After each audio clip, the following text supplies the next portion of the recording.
Let me actually bring in Kiran for that. Kiran, it is understandable at this point of time that none of us, even if we're somebody who's a parent or a grandparent, it's going to be particularly hard at this point to hide your anxiety, to hide your panic.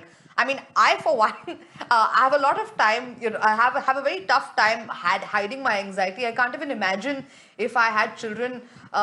What is the best way to kind of conceal it for them? But at the same time, I think you would also filter whatever information you're trying to tell your child.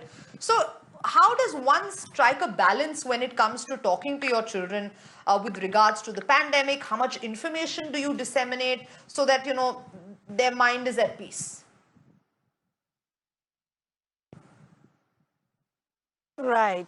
Sanjana, I think few things which Dr. Dharmadhikari has shared, they are very to the point that we must give the right information to the kids. But the challenge which happens is sometimes we may lose out on the, we may put our own interpretation to it and we may make it very subjective. So I think it is important that we talk the way things are. Okay, and we make it as a collaborative thing that we are all in it together, and we also revisit to the history. I think it is a great opportunity where a lot of kids kind of ask the questions to the teachers and to the parents that why do we read history? So it's a great time where parents can read together how things were in World War I, how they were in World War II, and it's a great time to give them the information that ways. But then keeping objectivity is important, and I think it is also important that when we are reading so much of news, we also kind of balance it out with some kind of positive news as well.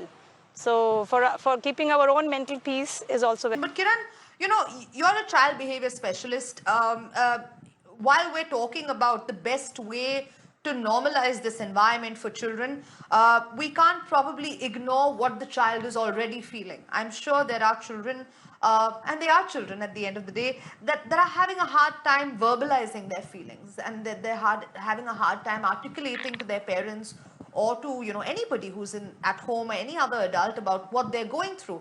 So what would you recommend then that a family does, or that a mother or a parent does, so as to ensure that their child is not stressed, and more importantly that they can have an outlet and express that in a way that's not going to harm them?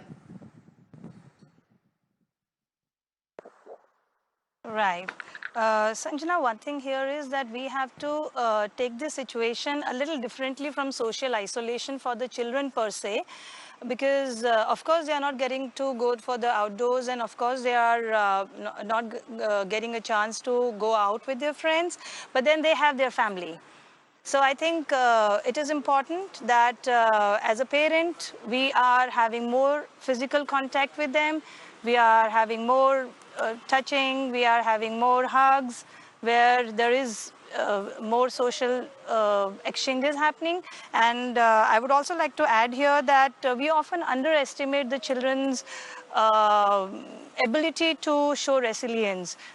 Children are driven a lot by superhero stories. They love those stories. You have Harry Potter, you have, all sorts of Chota Bheem. So they love, if you ask them, they love this thrill kind of thing, that wow, we have this virus and we all are fighting it out. So making it a little drama based kind of thing, letting them draw. I've seen a lot of kids who send me WhatsApp images where they are drawing how they are preparing themselves to kill this coronavirus. So I think how to draw things, and when we speak out, and as what Dr. Dharmadhikari had said, that speaking about the fears. So even if we have a situation where as a parent we are going through a tough time, either a job loss or something, um, in a child appropriate manner, of course, if we keep the atmosphere of the family transparent, and we put it across that all right, this is what as a family we are going through, and this is how we are going to manage it, this is how the budgeting will be done. A lot of times we underestimate the capability of a child to understand and cooperate. So let's keep our communication open, more from data point of view, and asking their thoughts. We should always end it up with, Sanjana, what do you think about it? And hear the child out in a non-judgmental manner, without interrupting, no matter how dramatic it is. let's hear the child out. That's the only way that we can actually build the connect. And this is a beautiful time. Of course, it's tough on us as a parent, but then it can actually bring out some positive connections between the family who could be running behind the clock, and right now there is no clock. Kiran, if you can also, I think another problem that most of us encounter is that not just children but anybody else, we can't really understand if something is bothering them or because they want to hide it. And perhaps at a time like this, you would probably, if a child, is slightly grown up, does not want to stress out the parent or feels like they don't want to burden the parent, say the parent is going through their fair set of issues about worrying about how they're going to run the house, the job, all of those things.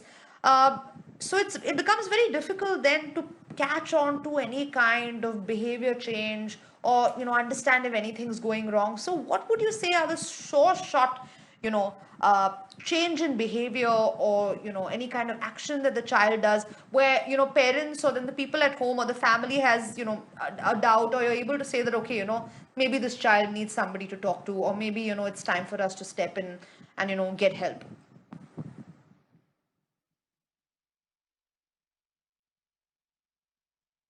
Right. So Sanjana, the steps that generally happens is that the parent, of course, are the first ones who, get the inkling that my child has suddenly changed, either has become too social or has started spending too much or is spending too much of time indoors with their own devices or has suddenly become quiet. So they get the inkling, and then they should be approaching some kind of mental health professionals. And generally how it works is that for older kids, of course, as what you were sharing as well, that it takes a little longer because it is not the child who has reached out to the professional.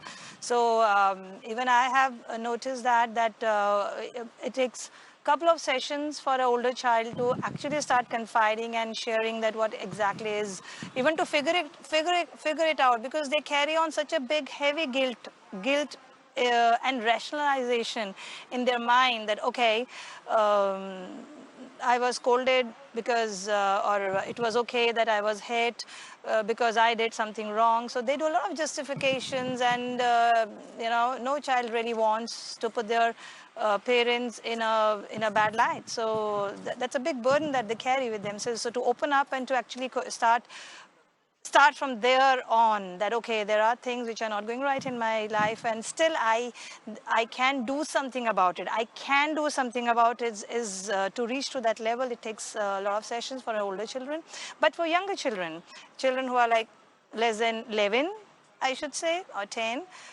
it becomes much easier the moment the parents step in. So the moment parents realize and they decide to reach out to some external person, that means that's the first step towards the parents being ready to bring a change. So it does a lot of good. Even by few meetings itself, a lot of changes can be brought out, and they are more open and eager to even question their parents and say that, okay, that was wrong what they did. So, Kiran, there are younger children who may struggle to play independently. Then, obviously, there needs to be some kind of graduated approach for them. So, do you think then parents should set aside, periods of quality time where they can put aside other responsibilities and focus playing on that, on those children?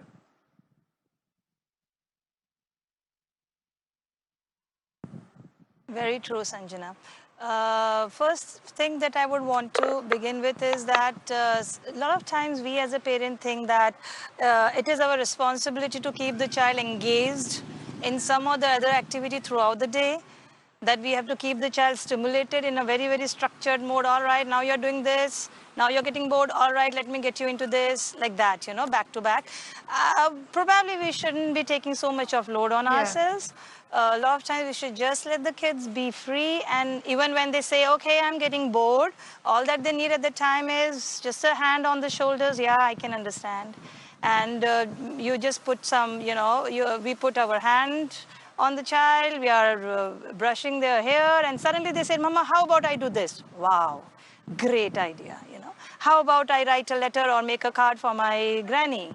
Great idea. How about I draw something? Great idea, you know. And another thing, Sanjana, which I've noticed is, especially in the parents that I'm interacting with on a video basis, is that as the screen time, you know, we may be overemphasizing the role that screen has to play in today's time.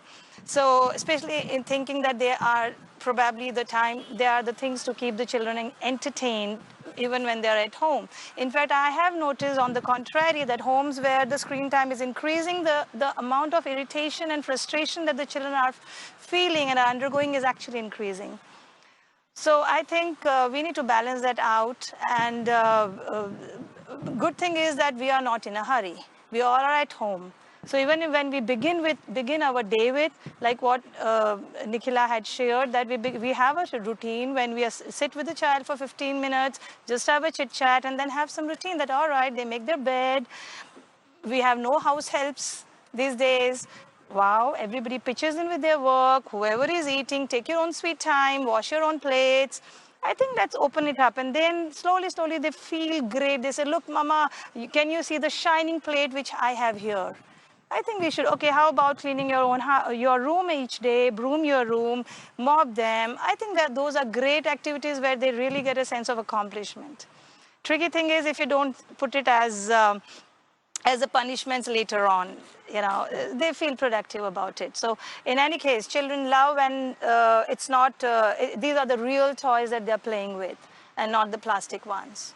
So I think engaging them at home with whatever things we are doing, if we are making something in the kitchen, opening up the kitchen for them, let them cook. If they are old enough with the gas, if they are not old enough without the gas, mix up some things. Probably if you are scared about the source getting thing, we can give them a little bit of bowls with small little sugar and whatever they are, in their books they have the recipe books, they can take that out. Beauty is this could be the time where they could actually increase their self-esteem. So that's a thing. I think we should include them in the household chores and have a routine at sleep time, waking time. That ways they don't suddenly feel that something has drastically gone wrong. Yeah. Absolutely, Kiran, I particularly like, you know, the kind of positive approach that, you know, you're bringing with regards to how we should